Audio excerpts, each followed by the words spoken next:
Dios, el creador del universo, se equivocó.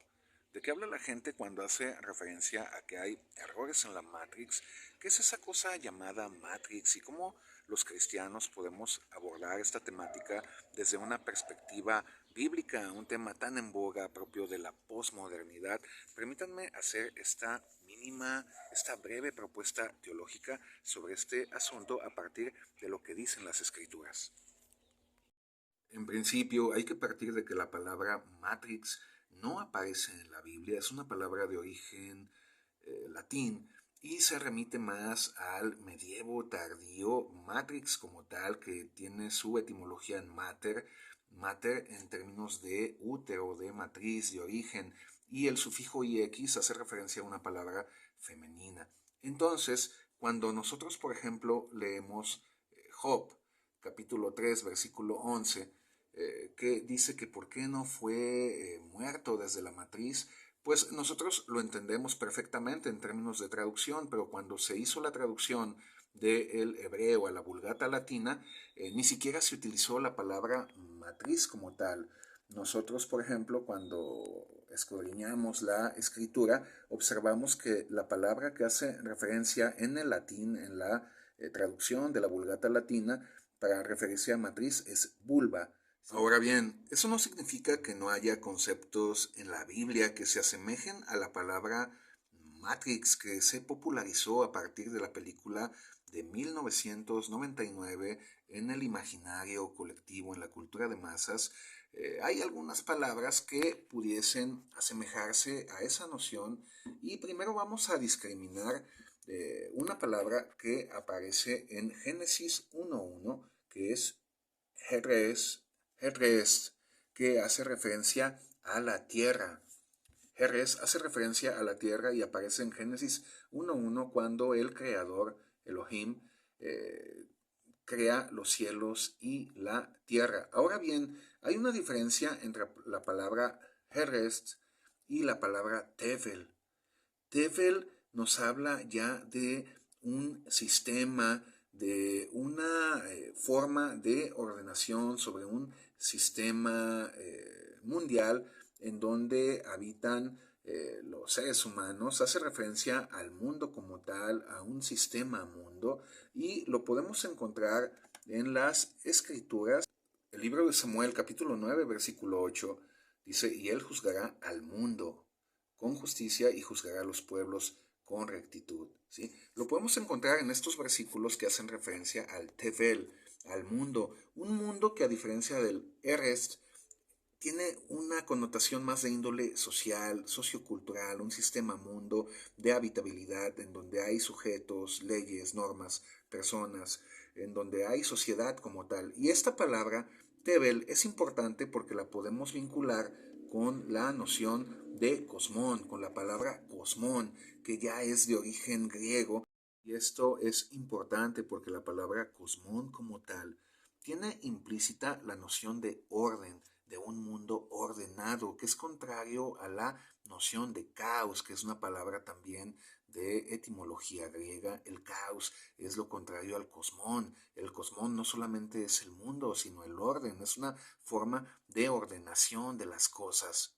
Algunos ejemplos en donde aparece la palabra mundo en las escrituras. Primera carta a los Corintios, capítulo 7, versículo 31. La traducción de la Reina Valera 1960 dice, y los que disfrutan de este mundo, como si no lo disfrutasen, porque la apariencia de este mundo se pasa.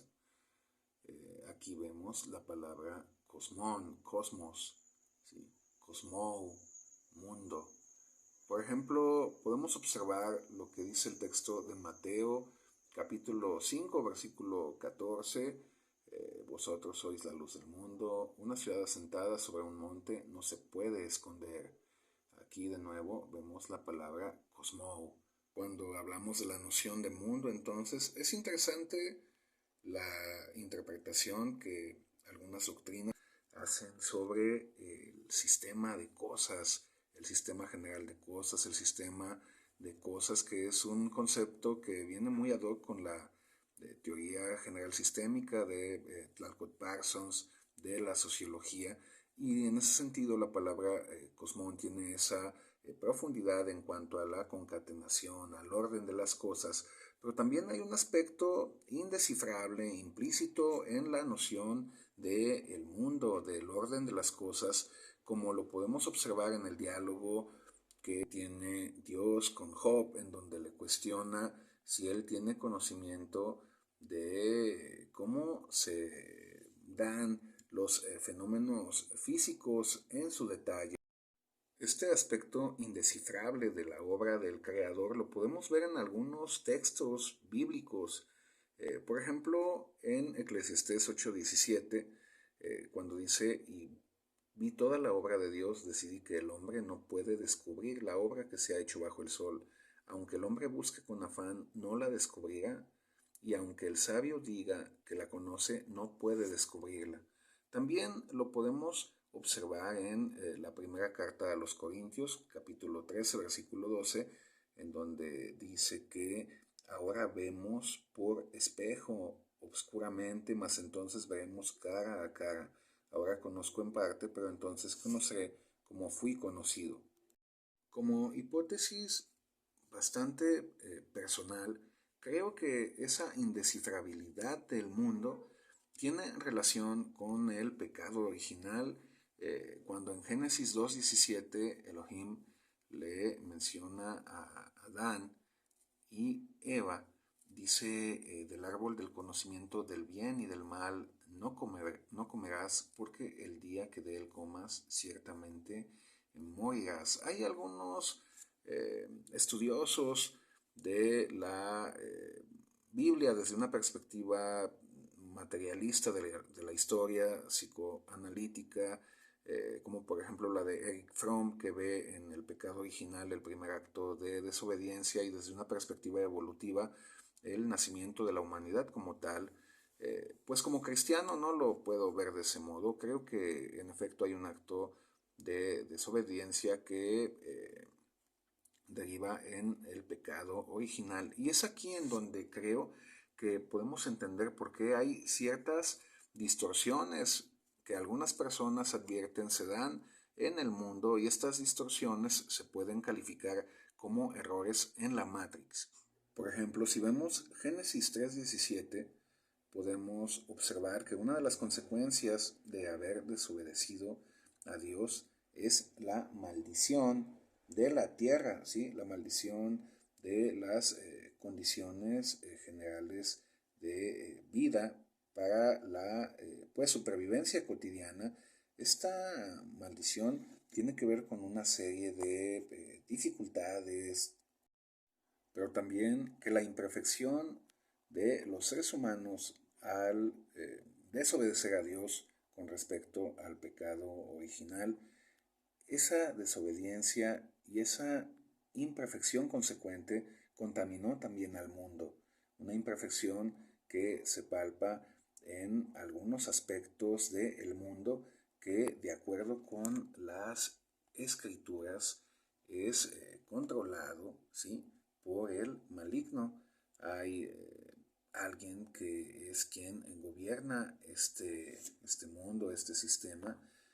Como dice Primera de Juan 5:19, sabemos que somos de Dios y el mundo entero está bajo el maligno. Efesios capítulo 2, versículo 2, por ejemplo, nombra a Satanás como el príncipe de la potestad del aire, el espíritu que ahora opera en los hijos de desobediencia. La conclusión de su servidor es que si el mundo, el sistema actual es imperfecto, pues el paraíso sí será perfecto, y la condición del hombre que sea salvo, de la humanidad salva por la venida del Señor Jesucristo, pues heredará una condición distinta a la actual. Y pues bueno, eso es lo que les quería compartir en este video.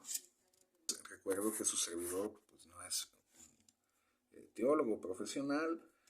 Como cristiano que acudo a una iglesia ordenada, pues creo que el hacer estudios personales teológicos, el predicar, forma parte de el ministerio cristiano, y espero que el contenido haya sido de su interés. Gracias y que Dios les bendiga. Hasta pronto.